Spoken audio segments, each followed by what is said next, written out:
अस्सलाम वालेकुम नाजरीन, तेलंगाना न्यूज़ टुडे में आपका खैर मकदम है। मैं मोहम्मद इजहार पेश खिदमत हेडलाइंस।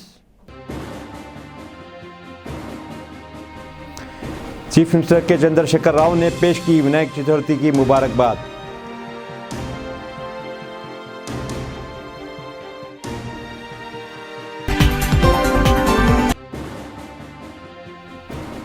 ग्रुप 1 और ग्रुप 2 की 2910 जायदादों को पुर करने हुकूमत तेलंगाना की मंजूरी।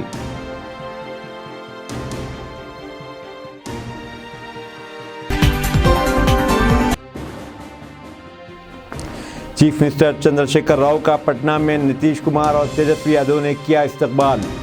गिलवान वादी के शहीदों के पसमानदगान को माली ताउन।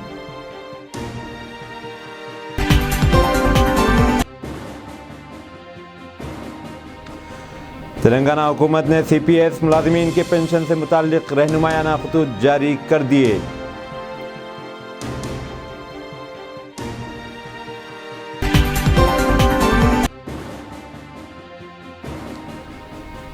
गुजरात में 2.5 साला मासूम लड़की की इस्मत दरी और कत्ल के जुर्म में एक शख्स को सजाए मौत।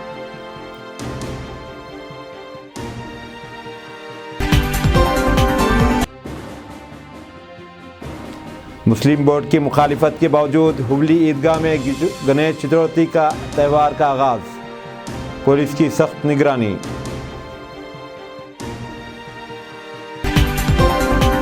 चीफ मिनिस्टर के चंद्रशेखर राव ने विनायक चतुर्थी के त्यौहार के मौके पर तेलंगाना की आवाम को मुबारकबाद पेश की और लोगों से दरख्वास्त की कि वो गणेश नवरात्रि की तकारीब को जोश व खरोश से मनाएं, साथ ही अमन और हम आहंगी के पैगाम को आम करें। तेलंगाना में 2910 मुलाजिमतों पर तकर्रुरात के लिए हुकूमत ने हरी झंडी दिखा दी है। 663 ग्रुप 2 की जायदादों और 1373 ग्रुप 3 की जायदादों पर तकर्रुरात अमल में लाए जाएंगे।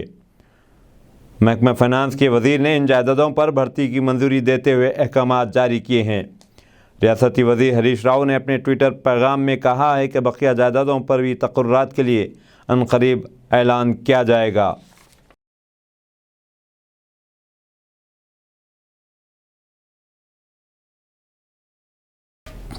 चीफ मिनिस्टर चंद्रशेखर राव खुसूसी तैयारी के ज़रिए आज सुबह हैदराबाद से पटना पहुंच गए, जहां इनका बिहार के चीफ मिनिस्टर नीतीश कुमार और deputy chief minister Tejashwi Yadav ने इस्तकबाल किया। केसीआर वहां तेलंगाना हुकूमत की जानिब से किए गए ऐलान के मुताबिक गिलवान वादी में शहीद होने वाले हिंदुस्तानी फ़ौजियों के पसमानदगान को माली इमदाद फराहम करेंगे। शहीद फ़ौजियों के पसमानदगान के साथ साथ चीफ मिनिस्टर हालिया अरसे में शहर हैदराबाद में पेश आए हादसे के 12 महलूकीन की अफराद ख़ानदान को भी माली इमदाद फराहम करेंगे। वज़ीर आला केसीआर रियासत बिहार के अपने हम मनसब नीतीश कुमार के हमरा इन अफराद में चेक्स की तकसीम अमल में लाएंगे। बाद अज़ां चीफ मिनिस्टर रियासत बिहार की जानिब से उनके एजाज़ में तरतीब दिए जा रहे ज़ोराने में शिरकत करेंगे। इस मौके पर दोनों हम मनसब मुल्की सियासत के मौज़े पर तबादला ख्याल करेंगे। शहीद फ़ौजियों के ख़ानदानों को फ़ी ख़ानदान 10 लाख रुपये की माली इमदाद फ्राहम की जाएगी। 4 लाख मेगावाट के ऊपर बिजली की उपलब्धि देश में है, लेकिन देश को, किसानों को भी, आम लोगों को भी, उद्योगों को भी, हर किसी को भी बिजली के लिए तरसना पड़ता है। क्यों तरसना पड़ता है? जिन चीज़ों की उपलब्धि है उनको भी लोगों के लिए किया नहीं जाता है। फिर क्या किया जा रहा है इस देश में? हर एक चीज में इकोनॉमी तबाह हो गई, कर्जा बढ़ गया देश का, रूपी वैल्यू गिर गया, प्राइस राइज हो गया, डीजल, पेट्रोल, खाद, हर चीज का दाम बढ़ गया। गरीब आदमी परेशान है, किसान आंदोलन पे है, और नीतियां, देश के रक्षा करने वाला हमारा डिफेंस सिस्टम इतना मजबूत सिस्टम रहा। कई प्राइम मिनिस्टर ने युद्ध लड़े, कामयाब हुए, खड़े रहा भारत, लेकिन आज इतना बड़ा डिफेंस पॉलिसी बदल रहा है, अग्निपथ जैसा मामला ला रहा है, किसी से संपर्क नहीं, विपक्षियों से कोई बातचीत नहीं, नीतियां बदल रहे मनमानी। उसका अंजाम क्या होगा? आज किस सेक्टर में आया है? पीने का पानी तक उपलब्ध नहीं करा सकते हम लोग। किल्लत है पूरे देश में। जहाँ किसी राज्यों ने प्रयास किया वहाँ जो कुछ भी हुआ, लेकिन केंद्र सरकार की नीति से नारा के सिवाय कोई काम असल में आता ही नहीं, उपलब्ध होता ही नहीं। यहाँ तक के देश के राजधानी दिल्ली में पानी की उपलब्धि नहीं है 75 साल के आजादी के बाद। आज हमारे कई मित्र हर दिन पानी खरीदते हैं दिल्ली शहर में। दिल्ली शहर में भी पावर नहीं मिलता, 24 घंटा नहीं मिलता। कई हिस्सों में, दिल्ली के हिस्सों में पावर काटा जाता है हर दिन। ये क्या हो रहा है? ये चीज ऐसे है, 8 साल यानी कि मोदी जी के जो कालखंड उनके लिए दिया था जनता ने 10 साल का, उसमें 80% समय खत्म हो चुका है। तेलंगाना हुकूमत ने कंट्रीब्यूटरी पेंशन स्कीम CPS के तहत आने वाले रियासती सरकारी मुलाजमीन को फैमिली पेंशन देने से मुतालिक वाज़ेह हिदायत जारी कर दिए हैं। महकमा ख़जाना ने गुज़िश्ता साल 11 जून को जारी करदा जियो के मुताबिक मंगल को तमाम अतलाब को रहनुमाया खतूत के साथ एक सर्कुलर भेजा है। इस सर्कुलर के मुताबिक फौत होने वाले मुलाजमीन या खिदमत अंजाम देने के काबिल न होने वाले मुलाजमीन की आखिरी माह की तनख्वाह का 33% इनके ख़ानदान को पेंशन के तौर पर दिया जाएगा। इसी तरह यह पेंशन स्कीम इस वक्त भी लागू होगी जब कंट्रीब्यूटरी पेंशन माजी में मुलाजिम की हो, PRAN तनख्वाह से नहीं काटी गई हो और पेंशन के लिए कोई परमानेंट अकाउंट नंबर। ये पेंशन इन मुलाजिमीन के अहल खानों पर भी लागू होगी जो इन अहकामात से पहले फौत हो गए थे या जो सर्विस से बाहर थे और जज़वी पेंशन हासिल कर रहे हैं। इससे 1500 मुलाजिमीन के ख़ानदानों को पेंशन की मंजूरी के इम्कानात हैं।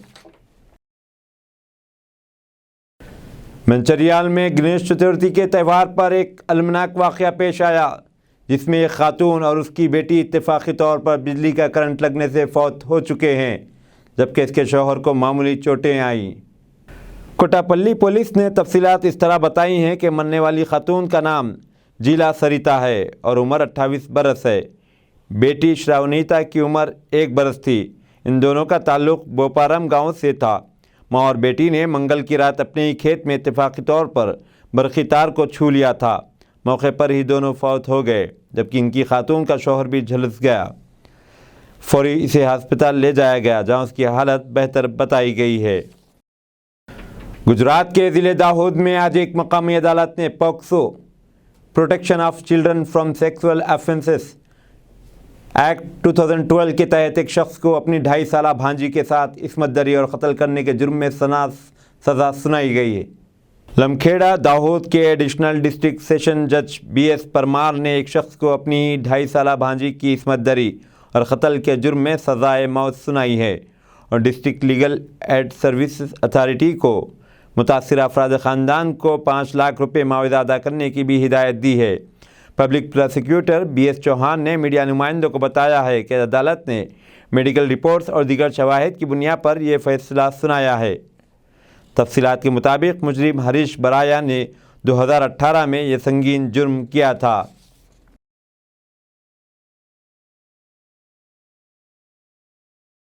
कर्नाटक हाईकोर्ट की जानिब से आज हुबली ईदगाह में हरी झंडी दिखाने के बाद पुलिस की कड़ी निगरानी में गणेश चतुर्थी के त्यौहार का आगाज़ किया गया।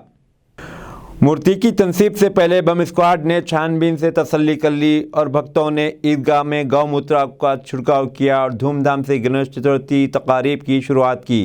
मुस्लिम बोर्ड ने मंगल की रात देर गए अदालत के फैसले की मुखालिफत की है। श्री राम सेना के सरबराह प्रमोद मतलाइक ने भगवान गणेश के पोस्टरों और वीर सावरकर और बाल गंगाधर तिलक की तस्वीर के साथ ईदगाह मैदान का दौरा किया और मूर्ति के पास वीर सावरकर की तस्वीर रखी गई थी।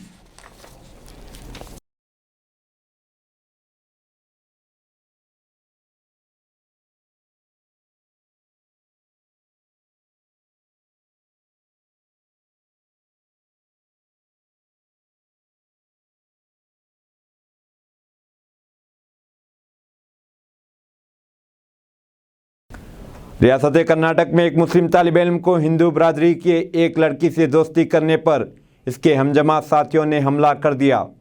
यह वाक़या रियासत के दारुल हुकूमत बेंगलुरु से तकरीबन 300 किलोमीटर दूर कर्नाटक के सलिया कस्बे में पेश आया। मोहम्मद सैफ नामी मुतासिरा तालिब इल्म ने पुलिस में शिकायत दर्ज करवाई। मुलजिमान दीक्षित, धनुष, प्रज्वाल, थानोज, अक्षय, मोशित, गौतम और दीगर के खिलाफ मुकदमा दर्ज कर लिया गया है।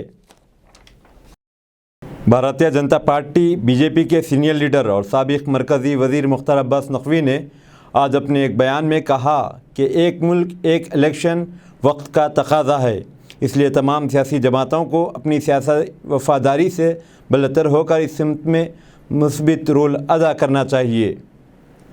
आज साबिक़ मरकज़ी वज़ीर मुख्तार अब्बास नकवी ने रामपुर में मीडिया नुमाइंदों से खिताब के दौरान कहा कि आवाम को एक मुल्क एक इलेक्शन नज़रिए पर अमल करना चाहिए। इन्होंने वाज़ेह किया कि इस नज़रिए पर अमल ना करने पर जहां एक तरफ आवाम के पैसे का ज़ाया होता है, वहीं दूसरी तरफ तरक्याती कामों में रुकावटें आती हैं। इसके साथ साथ ये इंतखाबात के लिए आवाम की बढ़ती हुई कम दिलचस्पी की वजह से जमहूरियत का त्यौहार बेअसर हो रहा है। मिस्टर नकवी ने कहा कि वज़ीर-ए-आज़म मिस्टर नरेंद्र मोदी ने कई बार एक मुल्क एक इंतखाब की अपील की है, लेकिन कुछ सियासी जमातों का रवैया इस मौजू पर बेहिस और मनफी रहा है।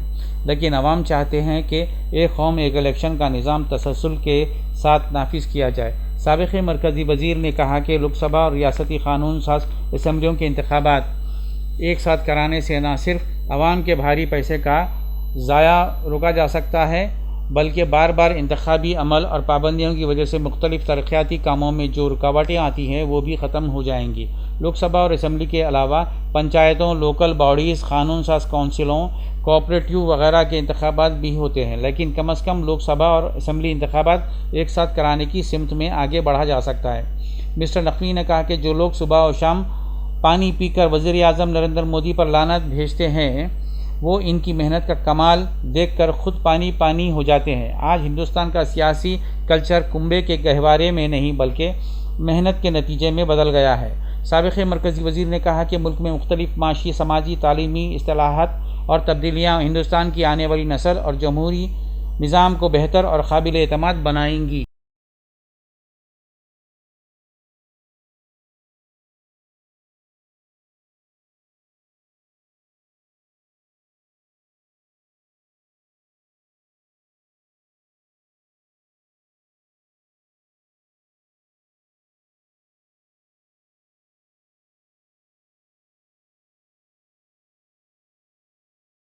आम आदमी पार्टी ने मरकज़ी हुकूमत पर लफ्ज़ी हमला करते हुए कहा कि आज मरकज़ी हुकूमत मुल्क भर में भारतीय जनता पार्टी को ना मानने वाली हुकूमतों को गिराने के लिए मुबैना तौर पर ऑपरेशन लोटस चला रही है। आम आदमी पार्टी एमएलए मोहतरमा मालिना ने ऐवान को बताया कि आप पार्टी मेंबरान असम्बली ने ऑपरेशन लोटस की तहकीकात के लिए सीबीआई के डायरेक्टर से मिलने का फैसला किया है, तो मुबैना तौर पर बीजेपी की तरफ से दूसरी पार्टियों की हुकूमत वाली रियासतों में हुकूमतों के खिलाफ चलाया जाता है। इन्होंने कहा कि आज आप मेंबरान असम्बली का एक वफ़द सीबीआई के डायरेक्टर से मुलाकात करेगा और ऑपरेशन लोटस की तहकीकात का मुतालबा करेगा। इन्होंने कहा कि यह इंतहाई बदकिस्मती की बात है कि जब इतने अहम मसले तहरीक एतमाद पर बहस हो रही है तो बीजेपी ऐवान में हंगामा कर रही है। इन्होंने कहा कि बीजेपी ने ऑपरेशन लोटस के ज़रिए दिल्ली में मुंतखबा हुकूमत को गिराने की कोशिश की। ऑपरेशन 3 मराहल पर मुश्तमल है। इन्होंने इल्ज़ाम लगाया कि पहले वो गैर बीजेपी की हुक्मरानी वाली रियासतों में अपने मुखालिफिन के ख़िलाफ़ मरकज़ी तफ्तीशी एजेंसियों का इस्तेमाल करते हैं, फिर इन्हें बताते हैं कि अगर वो पार्टी बदलते हैं तो मुकदमात वापस लिए जाएंगे, और तीसरा एमएलए को रकम की पेशकश करते हैं। इससे पहले दिन में हंगामाराई की वजह से बीजेपी के अरकान को मार्शल के ज़रिए ऐवान से बाहर कर दिया गया और आप एमएलए दुर्गेश फाटक ने ऑपरेशन लोटस की सीबीआई इंक्वायरी के मुतालबे की हिमायत की। इन्होंने कहा कि मैं सीबीआई इंक्वायरी का मुतालबा करता हूं ताकि लोगों के सामने सच्चाई आ सके। ऐवान की कार्रवाई जुमेरात 11 बजे तक मुलतवी कर दी गई। सालगिरह मना रहा है। इस आज़ादी की 75वीं सालगिरह पर हम इस बात पर गर्व कर रहे हैं कि हमारे देश को आजाद हुए 75 साल हुए और 75 साल से हमारे देश में लोकतंत्र कायम है।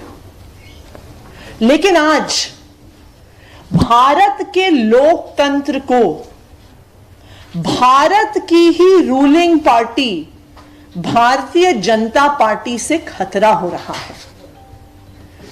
भारतीय जनता पार्टी जिसकी केंद्र में सरकार है, भारतीय जनता पार्टी जिसकी अनेकों राज्यों में सरकार है, जब किसी भी राज्य में चुनाव हार जाती है, जब भारतीय जनता पार्टी पूरा प्रचार करने के बावजूद किसी राज्य में चुनाव हार जाती है, किसी और पार्टी की सरकार बन जाती है, तो भारतीय जनता पार्टी का ऑपरेशन लोटस शुरू हो जाता है।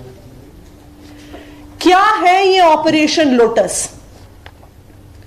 ऑपरेशन लोटस में पहले कदम में, स्टेप 1 में, केंद्र सरकार की सारी जांच एजेंसियों को इस्तेमाल किया जाता है। जो राज्य की सरकार है उसके विधायकों पर, नेताओं पर, मंत्रियों पर सीबीआई के केस खोले जाते हैं, सीबीआई के छापे मारे जाते हैं, ईडी के केस खोले जाते हैं, ईडी के छापे मारे जाते हैं, उनको जेल भेजने की धमकियां दी जाती हैं। फिर उनको यह मैसेज भेजा जाता है कि अगर भारतीय जनता पार्टी में आ जाओ तो तुम्हारे खिलाफ सीबीआई की जो सारी जांच है, ईडी की जो सारी जांच है, उसको बंद कर देंगे। थर्ड स्टेप में उनको करोड़ों रुपए ऑफर किए जाते हैं कि तुम अपनी पार्टी छोड़कर, अपनी पार्टी तोड़कर अगर भारतीय जनता पार्टी में आ जाओ और भारतीय जनता पार्टी की सरकार बना दो तो हम तुम्हें करोड़ों रुपए कैश में। सदर द्रौपदी मुर्मू और वजीर आज़म नरेंद्र मोदी ने गणेश चतुर्थी के मौके पर आज ट्वीट करते हुए मुल्क की आवाम को मुबारकबाद पेश की। मौजूदा दौर में गूगल मैप हर किसी की ज़रूरत बन गया है, लेकिन बाज़ दफ़ा फ़नी ख़राबी की वजह से या मामूली सी गफलत पर मुश्किलात का सामना करना पड़ सकता है।